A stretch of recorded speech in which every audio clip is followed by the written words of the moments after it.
Hi friends, good morning. Welcome back to our channel Rayalaseema అమ్మాయి హరిత diaries. ఇప్పుడే early morning అయితే లేచామండి. మా పాప కూడా నాతోనే తిరుగుతూ ఉంటుంది, నాతోనే ఎంత క్యూట్గా నిద్ర లేచి నాతో వస్తూ ఉంటుందో.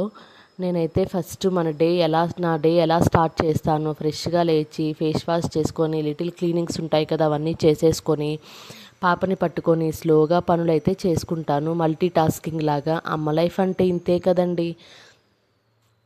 ఎవరు అమ్మలకైనా పిల్లల్ని పట్టుకొని చేసేదంటే పెద్ద మల్టీ టాస్కింగే ఉంటుంది. పొద్దున్నే లేవగానే పైన ఫ్రెష్ అప్ అయిపోయి కిందికి వచ్చేస్తాను. కింద కసువులన్నీ పార్కింగ్, బయట రోడ్డు అంతా చుమ్మేసి నీళ్ళు కొట్టేసి నాకు వచ్చిన విధంగా ముగ్గు వేస్తాను. నా ముగ్గు ఎలా ఉందో కామెంట్ చేయండి. ఇంకా ముగ్గులు నేర్చుకొని వేస్తాను నేను. ఇంకా పైకి వచ్చేసి నేను టీ పెట్టుకున్నాను. ఫస్ట్ నాకైతే హాట్ వాటర్ తాగాలి. మళ్ళీ టీ లేదు అంటే నాకు పనులు అనేవి ముందుకు పోవు. సో నేను టీ అయితే తాగాను. టీ తాగాక బ్రేక్ఫాస్ట్ అయితే పూరీ సాగు చేశాను. అదైతే స్కిప్ అయిపోయింది, నేను వీడియో తీయలేకపోయాను. సో ఇంకా మళ్ళీ మా పాప అయితే 11 టైంలో ఉయ్యాల ఊపుమా అనంటే జోజో అంటుంది. ఇంకా ఉయ్యాలైతే ఊపాను ఒక హాఫ్ అన్ అవర్ అలాగా. ఈలోపు కొరియర్ అయితే పెట్టుకున్నాను. అవి కొన్ని గ్రోసరీ ఐటమ్స్ కావాలి అంటే ఆర్డర్ పెట్టుకున్నాను అమెజాన్లో. అవి అయితే వచ్చాయి. చూశారు కదా నేను అక్కడ ఎక్స్ప్రెషన్స్ ఏంటి అంటే, కరివేపాకు 22 రూపాయలు పెట్టి అంత రోంత కొన్నానమాట. అదే పల్లెటూరులో ఉంటే ఎంత చక్కగా చెట్లు ఉంటాయి కదా, బాగా కోసుకొని రావచ్చు. సో అందుకు ఆ ఎక్స్ప్రెషన్స్ పెట్టాను. ఇక్కడ మా పాప ఆస్తి ఉందండి. మా పాపది పెద్ద ఆస్తి అది. అది ఏమి అంటే చూసేస్తారా, డైపర్స్. అవి లేనిది పిల్లలకి గడవదు కదా, లేకుంటే సుస్సులు ఎక్కువ పోసేస్తారు. ఇంకా అది అయిపోయినాక వంట పని అయితే స్టార్ట్ చేస్తూ ఉన్నాను. మధ్యాహ్నం లంచ్లోకి నేను పాలకూర పప్పు, దొండకాయ ఫ్రై అయితే చేస్తున్నాను. ఇప్పుడైతే బియ్యం అయితే కడిగి పెట్టుకుంటున్నాను. 2 టైమ్స్ బియ్యం అయితే కడిగేసి మళ్ళీ థర్డ్ టైం అయితే వాటర్ పోసుకొని మేమైతే కొంచెం ఉప్పు వేసుకుంటాం బియ్యంలోకి. కొంచెం ఉప్పు వేసి అవి పక్కన పెట్టేశాను. ఒక హాఫ్ అన్ అవర్ నానితే బాగా అన్నం అవుతుందని. ఇప్పుడైతే పప్పుకి రెడీ చేసుకుంటున్నాను. మేము ఉండేది ముగ్గురమే కదా, మా చిన్న పాప ఎంత తింటుందండి. అందుకే ఒక చిన్న టీ గ్లాస్ అంతా కందిపప్పు తీసుకున్నాను. పాలకూర అయితే చాలా పెడతాను.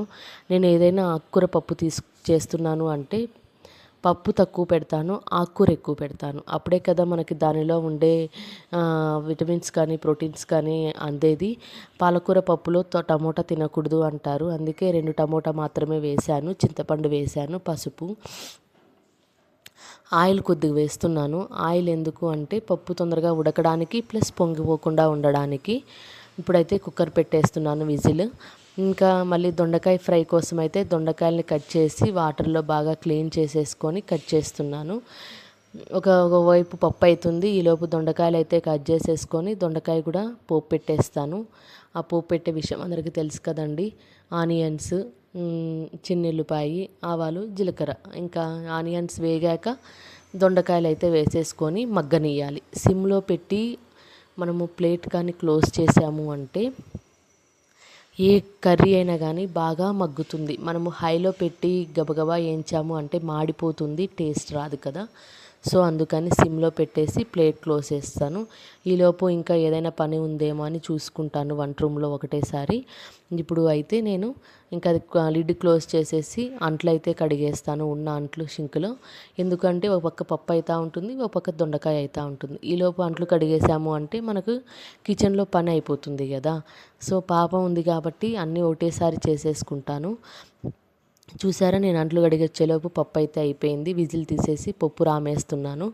పప్పు రామేసి ఇంకా ఇవి పోపు పెట్టేస్తాను. పోపు పెట్టేసేదానికి అందరికీ తెలిసిన విషయమే. ఆవాలు, జీలకర్ర, ఆనియన్, ఎండుమిర్చి, తెల్లుల్లిపాయి.